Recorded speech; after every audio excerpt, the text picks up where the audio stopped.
let them also drink from the water of the wisdom in our mutual conversation. Okay, no. Can you say something else apart from drink from the water of wisdom? Okay.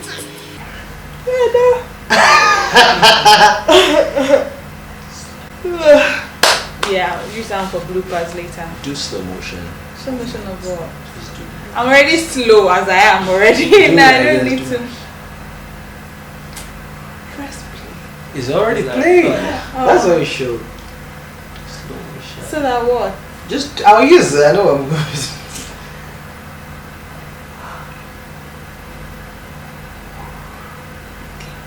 Your face. Happening. There's no emotion in your face. I'm confused. That's the emotion. You don't look confused. Just look blank.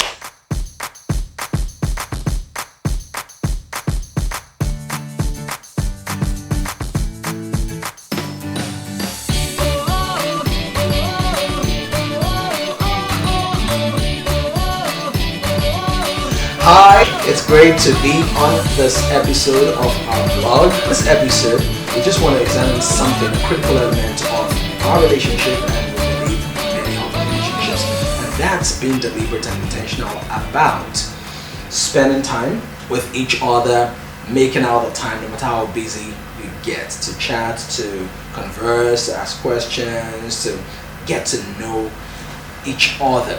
And there's something we've tried doing and something that we aspire to maintain and to be more deliberate about. That is a correct syntax. Yeah. Okay, and that's date night. Date night. Alright, so Ella will talk to us about that. So I think he was actually the one who brought up the idea of us having date night. So once a week, I'm sure everybody knows what date night is. So once a week, we try to do something, go out, someone cooks.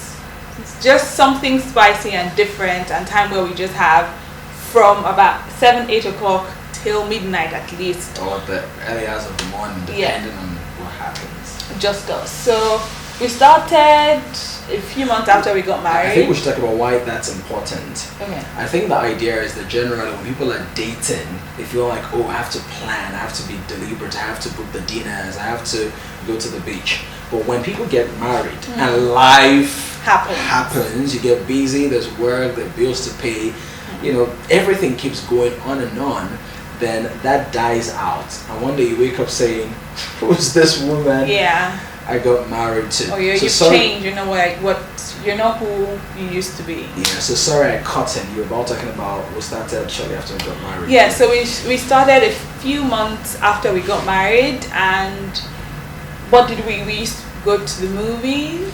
We did the movies a dinner. lot of times. We did a couple of dinners. I think we went, that's when we did one of the Christmas light tours. Oh yes, we did the Christmas light tour around London.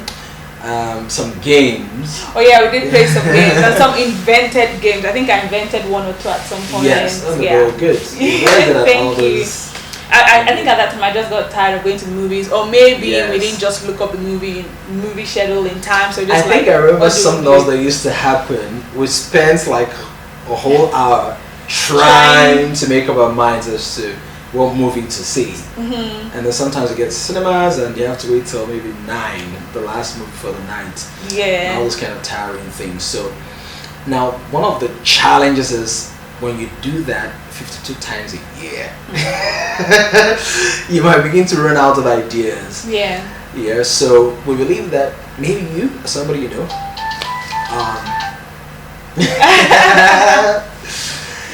so we believe that maybe you or somebody you know is very experienced at organizing date nights. I mean, if you're doing like wedding anniversary, surprise events, or birthday parties, those things are a lot easier. But when you're now doing something weekly, it can become tedious and tiring. More so if you're operating in an environment like Nigeria, where you don't necessarily have as many parks, as many waterfalls. What else do you have? You don't have a lot of places to scuba dive or skydive or bungee jump or feed pigeons. Somebody's going to tell us to go to Lumoro for this thing now. Bungee jump. Yeah, so talk to us about ideas of... You mean me or they? Yeah, we want to get some ideas right. Yeah, we want to. But I think what I also want to get is because even though we've tried and attempted to do this quite well, I know that in the last few weeks or months, especially since this transition happened, I blame you, Sha, but yeah, who's counting? Marriage is a setup for receiving the blame for things you didn't do. In a manner of speaking.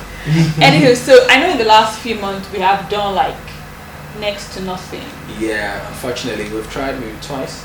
Yeah, but twice is a long time compared to how regularly we used to do it. So how do you deal with things just sizzling out? It's not because we didn't want it or we had a fight or there was no money to go out. It's just like, okay, it was another Thursday. He's speaking somewhere at 8 o'clock. I feel tired at 8 o'clock. Things just happen and somehow we find that, oh, this Thursday has passed and the other Thursday has passed and 3 Thursdays have passed. Yeah. So how do day, you choose? So Thursdays are our days. Yeah. Yeah, or our day. So how do you keep the date nights going on? Because it's not supposed to be boring. Especially if you're married to a man like me, I'm very happy to have date nights where. Yeah, my husband sleeps on his laptop, on his phone. He's always working. Oh my God. So I'm really happy when I have him from 8 till the next morning, like, you're not doing anything but me. Yes. That's on their own, but yeah. Yeah. But you get the point. Yeah, so how do you deal with the that? funny thing is I also enjoy those times where I'm just not working and I'm just with her. It's always very refreshing and energizing. But she's right. A workaholic. I don't know about that. Yeah, so tell us, how do you deal with that in your relationship? What places do you go to create that spark? And I mean, you can't do the same thing every week for the rest of your life. We might have explored a couple of things. Maybe you flew off a mountain top or jumped off a cliff, or you tried to walk on water, or you made paper planes, and I don't know, whatever it was you've explored. But do tell us. Leave your comments in the comment box below. Be as elaborate and maybe as explicit as you think you need to be. And we hope to learn from you. Sure, we will. Yeah. So we want to say a very big thank you to you for your comments, your likes, your shares, your prayers, your thoughts, your counsel, your suggestions, and your insights. Now, you might be saying, why are you always thanking us? Because you're always watching, always suggesting, always admiring, always sharing. So a big thank you very much. We're here because of you, so we're glad that we're not speaking to ourselves or to a camera. Thanks. Even though we are literally right now. Anyway, we also wanted to let you know that after this video, our next video is going to be in 2 weeks.